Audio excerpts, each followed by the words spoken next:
Okay. Mike? Well, I believe that when you avoid a problem, it doesn't really necessarily go away. Just because the topic is difficult, it's not gonna improve or like make anything better by like, avoiding just because it's uncomfortable or it's a deep subject.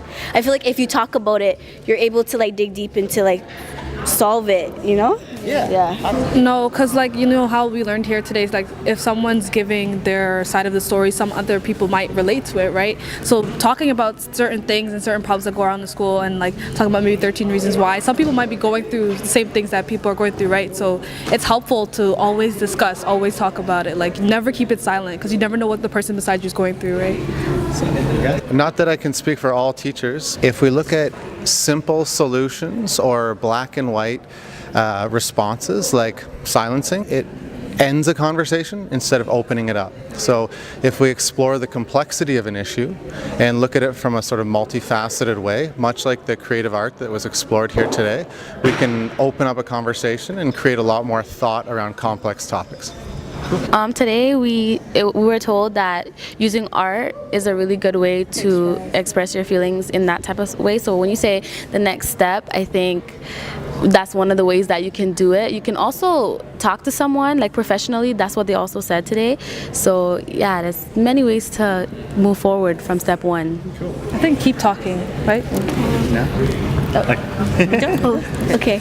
Well, you see how there was guest speakers talking about they were struggling with their mental illness, and once they saw like professional help or they saw psychiatrists, that also worked. So that's like the next step because they really help you like dig deep and find different ways to cope with whatever you're dealing with, and also having a supportive like environment or community. So like once you have a supportive community, you have people to talk to like on a regular basis, because like he was saying, you only see a psychiatrist like once a week. What about the rest of the weeks?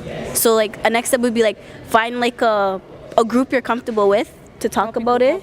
Yeah, that's true. So, no, I don't know. Were you part of that? So like after school, a bunch of girls, doesn't matter like who or whatever, it's like an open space to come to, and it used to be like on like Wednesdays and like Fridays or something like that, and like we would come after school and we just talk about any problems or situations that were going on at school, and like that was an awesome thing to have, especially like with a bunch of teenage girls that are around your age and that also go through what you're going through.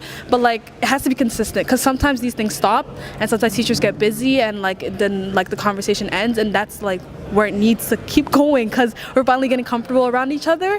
So like I feel like those conversations that we have like an all girls group or all like guys group to talk about everything that we go through with home, and like a safe space to have like conversations, that's what we need for school.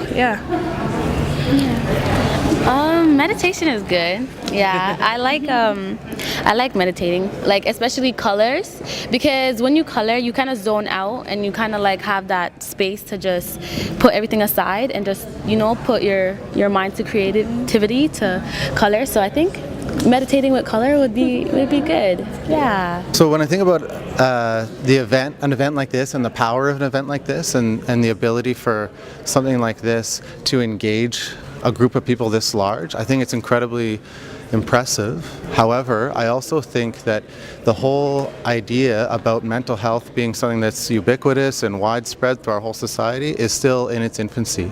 I've had conversations with people, in fact inviting people on this trip, where we just mention mental health and people turn away and don't want to partake. So I think that spreading these ideas cross-curricularly, so from dance to creative arts to drama, video like we saw, the tech courses, biology. There's so much opportunity in every curriculum area, English, phys ed, it's really limitless. Okay, the connections in phys ed, the connections between physical and mental health, and the fact that there doesn't even need to be a line there necessarily between the two things because the brain is part of our anatomy.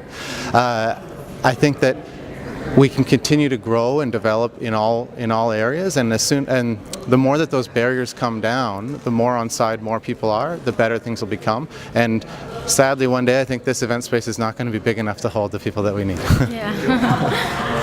When you guys interact with adults or whatever, teachers, whoever it is, do you feel that do you think, because thinking and feeling are different, do you think that you're being, I guess, encouraged to take responsibility over your own day-to-day life?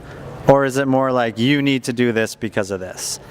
Like, you need to do well in school, you need to like go to university, blah, blah, blah, blah, blah, because if not, you won't have a job and have a happy life? Or or is it, if you learn to take responsibility for your life and your feelings and your emotions and the way that you interact with the world, then life can be limitless, right? So I would like you to speak to that idea. Like, do you hear that messaging? Yes, no, and what might that look like for you personally? Okay, well, so the part where you were like, do teachers encourage to take care of yourself and for you to succeed? Well, some teachers do. Like, if they see you're having a bad day, they'll ask you like, oh, are you okay? You should talk to guidance, etc. But other teachers are more like, you need to do this, you need to do good. Oh, you're slacking, pick it up. Because I feel like sometimes we forget that we have feelings, or like sometimes people like forget, like, yeah, we're here for learning, but it's like more of a bigger picture. Like, everyone has things they're dealing with at home, you don't know what's happening. So you'd see a kid and that's like coming late every day and they're not happy and they're dealing with whatever, and you'd be like, what's wrong with this person? They don't care about learning. But then after, there'll be some teachers are like, okay, let's not bother with this person, they don't care. And other teachers would be like, I hope that person's okay, and like encourage. So I feel like it's both hands. Like, there's some that remember, but like I feel like as conversations like this get bigger and more people are starting to see like the 13 Reasons Why, like that show, it starts to make people see like, okay, this is a big deal, it's happening, let's talk about it, and make them more encouraging, less than like, I demand you to do this or that. And yeah, for my life, maybe, yeah, or my well-being, something like that, yeah. I would say better self-talk, because sometimes I doubt myself and like I have like little insecurity, like okay, you see when you're overpressured with work or something and I start to doubt myself, not more of like a learning thing, like, oh, you need to study more, but more of like, you're doing a good job, like, I don't know, yeah. Encourage myself more than being so hard on myself. That was one thing I could improve on. Amazing. Yeah. Amazing.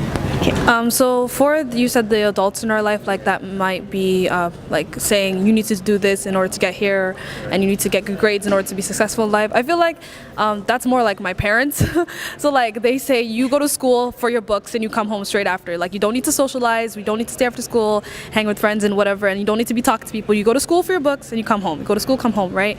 And for me, it's like the complete opposite. Like, I go to school to study, obviously, but I go to socialize, to make friends, to bond, to learn different things, to make experiences for myself. Like, school's not only about studying and going home, right? And not everyone who studies and gets straight A's after, like, you know, high school is the most successful person ever in the life, right? Even if they are successful, sometimes they aren't happy on the inside, right? That's because they never got to have enough, like, talk to people, right? They went to school for their books, and I feel like my dad's always like, you gotta study. I'm like, you know, Dad, there's more things in high school. There are programs there are sports to join, there are clubs to, you know, and there's dance too, and like I express myself through dance, and sometimes he's like, you know, you're not gonna make a career out of it. I'm like, yes, I will. You know what I mean? So it's like, that's where, for the adults in my life, that's more like my parents that tell you to go to school and whatnot. And personally, what was the question? Yeah, what might be something you would like to empower yourself with, or be more kind to yourself, or more patient with yourself, or those kind of things? I'm pretty confident. She's pretty confident. Okay. Overthinking, like not taking simple things and blowing them out of like the proportion. Like, I just need to stay there and not overthink about it. So I guess, yeah, that's what I need to improve. Check for me and check for Basically the same thing like Abigail said. It more has to do with parents. They more tell you to go to school, get your education, and get a job, right? so you can do better. They don't really, like, especially my mom's really Caribbean, so she wasn't grown up having mental health like around her, and like if you're feeling bad, like she doesn't have help, like she never grew up like that, so she thinks that the new stuff that I have now, she's just like, oh, that's new and that's nothing, like, you know what I mean? So it's more like a pressure, like, I don't know how to explain it, but she's really Caribbean, so it interrupts how I feel sometimes, yeah.